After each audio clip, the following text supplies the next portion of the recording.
Ah bon? Voilà, Toyoka.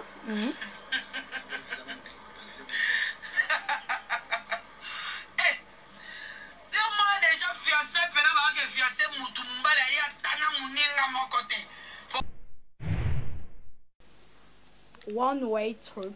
Ah, donc, Fabi, allez sans retour, net live avec moi, Betty Massengou, boss lady, la femme du patron, la star, je suis là. Ah, donc, la journaliste internationale, après Obakissi, professionnelle. Je suis là, ladies and gentlemen, coucou à vous, coucou en tout cas à tous les abonnés de Libanga TV, coucou à la joie Mado Pichuna, l'hymne national, Motema ya papa aimé. Ah, après Obakissi, Valobi, moi c'est à Libala. Ah, wow, wonderful. Ah, donc Libala Bosembo. En tout cas, coucou à champion KMB depuis Kenya, Washington. Ah, donc Valobi, Monda coming soon. Antoze na ngoma boko kufungwama. Album wana babi Kenya za koyinda. Kenya za kobeba. Aïe. Merci beaucoup déjà, maman, mon chéri, maman Kati Bakissa. L'actualité nous oblige, on ne peut pas s'en passer, Valobi. Network quand la actualité l'émission Oyo Net Live, le numéro qui est affiché anytime, I'm free, call me 00243 89 95 32 048. Nous sommes déjà en ligne, nous sommes en direct sur ces beaux plateaux de cette émission. Voilà. Abonnez-vous massivement sur Libanga TV. Nous sommes là pour vous faire un bon travail. Nous sommes là pour vous servir. Nous sommes là donc à votre disposition. Donc on est dans le bar toujours anytime. Nous allons toujours disponible pour Nabino fanatique Nabiso. Voilà le numéro. Plus 243 89 95 32 048. C'est pour les appels, SMS, voice, na WhatsApp, tokozoyango par rapport à différents sujets de la Rabino na net live. Comme aujourd'hui, to le belaming balobi Karine Mokonza la kisibiso fiancé. Haha, ezaya koyinda ba musu balobi yango fiancé yango wana ezanga bag. Yvette Kalombo pe alobi. Tokoyoka une émission pour ezala kalango libre opinion. Les avis sont toujours partagés, je vous dis, hein, les amis. Hein. Il y a de ceux qui sont pour, il y a aussi de ceux qui sont contre. Alors, biswawa, tolo baraka, kamution, soza libre, il y a copé ça, avis nae par rapport à sujet toye la cabine. Voilà, to quoi en vouloir moutouté. Toyo kanan, nous point de vue à Yvette Kalombo, de Alobi, par rapport, il y a. Voilà.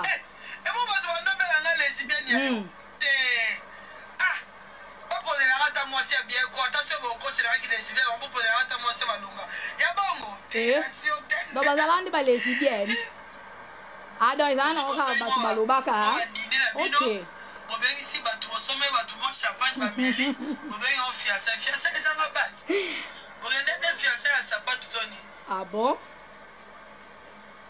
Voilà, Toyoka.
allez appeler cette moi bisou la vidéo et ça y attend et longola en plein ya lokota pata tokende mbata la putushu eh noye nzambe la congolais pourquoi ça va très facilement que ba ko ça makala ba facile. Voilà, merci beaucoup hein toki wana eza Yvette Kalombo hein, donc à PCP message naé par rapport à la vidéo on a tout le monde qui eza vie naé hein, donc voilà après c'est vie naé par rapport à la vidéo à Karine Mokonzi. Alors est-ce qu'elle a raison toi tu as tort? Est-ce que c'est un anniversaire hein, anniversaire à Karine Mokonzi de tomoni à fiancé naé hein le quoi pas à la naé na hein ya robombama abimi c'est ka jour anniversaire à PC bisous car on est pas tout ba embrasser ndenge ça la lango hein mais à proposer mariage té pour tout le monde qui nulle part dans la vidéo on a du début jusqu'à la fin là ça là ça qui bague et fiançailles ou asenga qui est mariage voilà tout le monde qui en côté mais ne ba tout ba tambouisa car ba vidéo ngo ba zo loba ya to ngai to lobela ngo na net live voilà tous on a nous quelqu'un au bout de fil voilà Bandeko Bazolanda Biso de partout, vraiment merci beaucoup à vous. Voilà. Voilà, donc non, tout ça en ligne, tout ça en direct. Voilà, donc merci beaucoup, tout ça en direct. Ndeko Mususupe, voilà quelqu'un.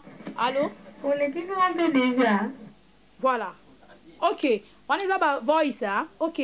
Sorry Bandeko Bazolanda Biso. Toi quand on voice sur Ndeko Mususupe tindela ki biso déjà en gros par rapport à sujet tozolo belana émission na biso. Bonsoir, voilà. Bonsoir, mon nom est Betty. Ok. Blanche la correction.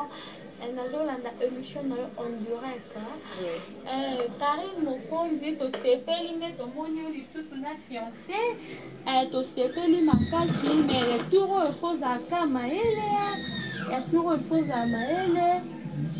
Bato ebele basekaki bato ebele batete makelele bateki songi sikoyo tomona olakisi biso fiancé mosusu donc tosepeli te conseil nga sikoyo na opesa yo omoni nde olakisi biso oyo ezala ya suka pe ya liboso yebaki age eza koavance donc age okomi nango esengi déjà ozala na ndako no moko ya libala pe ogere déjà famille na yo donc mobali mosusu ekozala aolinga na yo endenge solo mais soki azomona ke yo oza toujours likolo ozosala déjà ke ozomonele tomimonisa ebalisaka te donc conseil nga na opesa nga ndeko na yo buka mapeka kotieleki Karine Mokonzi oyo oza te kotiele yango te loki Karine na yo esuka libanda epai na biso na ndako yozonga vraiment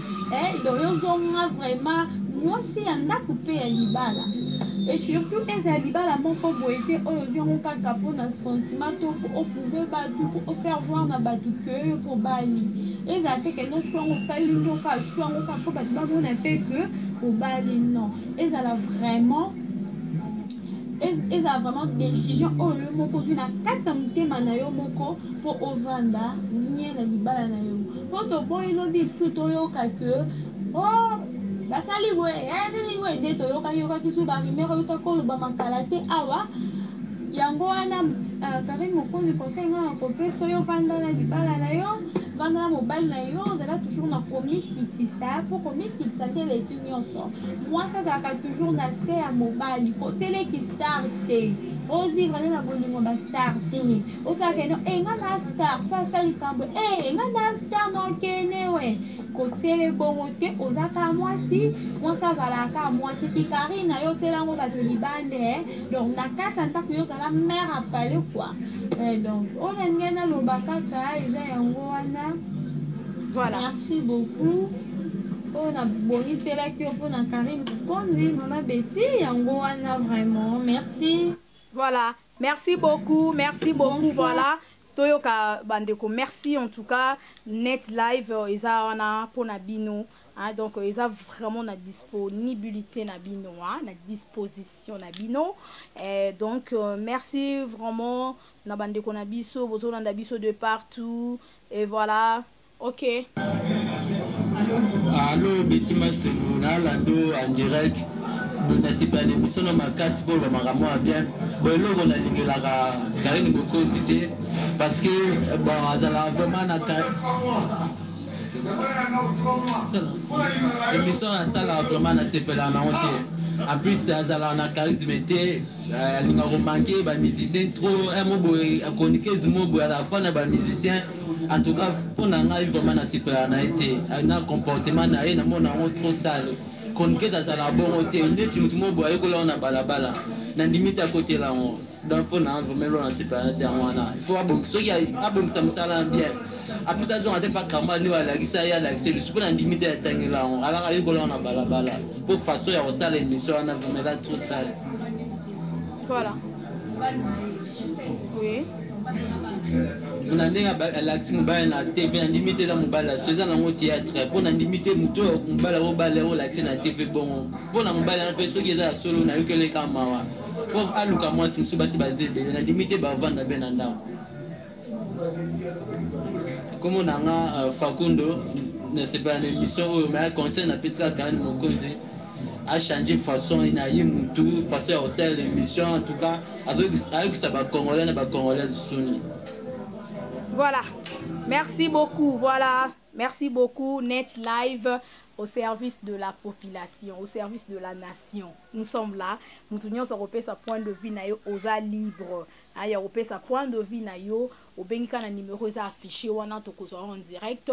Nous sommes au Libre Voice na groupe na biso les amis des Betima Senguto na privé nanga donc so komenenga na e-box to solo là to koyeba ndenge nini ko zwa voice na yo par rapport à sujet to kolobela na net live to kolekisa voice na yo ezali point de vue na yo voilà ezapena bandeko ba pesa pe ba message communiquer message ya lingine voice te et ça peut problème te to kon vouloir yo to tanga kaka message na yo likambo Karine Mokonzi na yo ki Yvette Kalombo alobi eza nango anniversaire eza nango makambo ya ki fiançailles wana Théo batindaki balatise bague ya ki fiançailles oni non eza nango anniversaire voilà ya lobi batika kokosa bato eza point de vue na ye.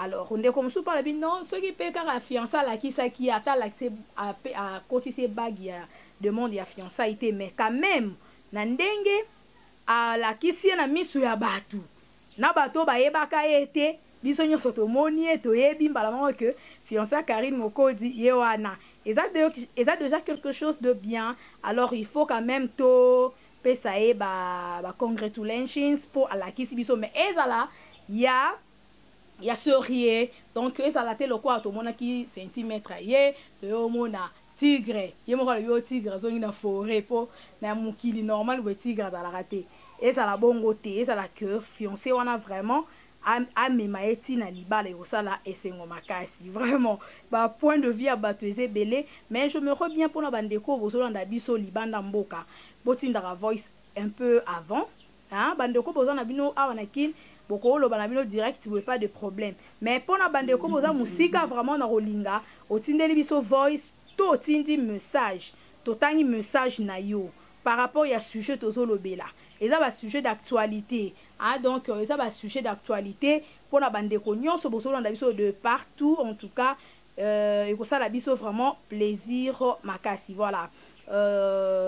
Champion KMB déjà en direct au PC Bambo Tebele vraiment Moulandi ya Betima Sengu donc my big bro merci beaucoup à vous donc merci beaucoup à la joie Amado Pichuna l'hymne national depuis Paris donc monter mes papa aimé bisous et belé donc trop de love pour vous et merci beaucoup déjà à Bendicap Saïd Bené Chamois na mère et donc nous sommes arrivés à la fin. Merci à l'ingénieur Daf Moubama, merci beaucoup déjà à tout le monde. Coucou à ma fille chérie Joyce Davline, Valobi net live yango wana sujet to lobe libino mandeko o bosa pe na point de vue à couper ça bo bengi biso soit bo tindi na numéro affiché wana to kozanga sarate ko lobela yango. Je pense message o na ba conseil bandeko ba pesi Karine Mokonzi bisika zali komela ye atango na mutu vraiment parce que nde bato balobi bien qu'aza femme publique mais eza bamakambo mosusu mpe ezalaka bavie privée na biso fo kobombaka yango. Alors relation oyo ezala relation moko vraiment ya malamu, ezala vraiment teke buzoba na kati non asa la différence entre Karine Mokonzi ya télévision nda lekanga na bémission na ya mwasi ya F onga na oloba ya femme avec F là majuscule. Donc c'est comme ça. Donc mutu na mutu na ba choix na ye na ba goût na ye na bolingo na ye. Alors bolingo bayaka nango na télévision te. Donc bolingo faut tika kana ndaku sali bolingo na yo mais là royer devant la télé là faut saler la bat musala nde batu ba apprécier. Alors ce qui est la relation moko ya bien donc mobile na mobile moko sérieux ami mango tina souka mais ce qui est pour na ba aventure en tout cas désolé. Merci beaucoup, on se retrouve à la prochaine et d'ici là portez-vous bien, je vous aime beaucoup. See you. Voilà. À toutes les femmes qui nous suivent en ce moment par rapport à notre sujet au Karine Mokonzi,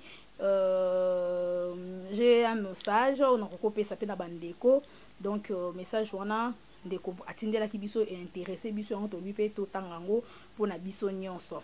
Voilà, ne te marie pas à cause du sexe, ne te marie pas parce que tu vieillis, ne te marie pas parce que tu es seul, ne te marie pas parce que tu as besoin de quelqu'un pour te soutenir financièrement, ne te marie pas parce que tu es tombé enceinte de lui, ne te marie pas parce que tu ne veux pas perdre la personne, ne te marie pas à cause de pression familiale, ne te marie pas parce que tu aimes l'idée de te marier, ne te marie pas par pitié, ne te marie pas à cause de l'état ou de la tribu, ne te marie pas parce que tu admires la robe de mariée que tu vois, ne te marie pas parce que tu aimes les enfants, ne te marie pas parce que tous tes amis se marient. Voilà, toutes tes amis se marient, voilà, merci. Ne te marie pas en raison de qualifications physiques ou académiques. Mariez-vous parce que voilà, idée to pesi na bandeko. Mais mariez-vous parce que vous le voulez vraiment accomplir le destin de Dieu pour nous, hein? Donc pour vos vies aussi, hein? Voilà, merci beaucoup déjà à tout le monde. Merci na bandeko Bolandi Biso. Apprendre où à laisser. Merci beaucoup.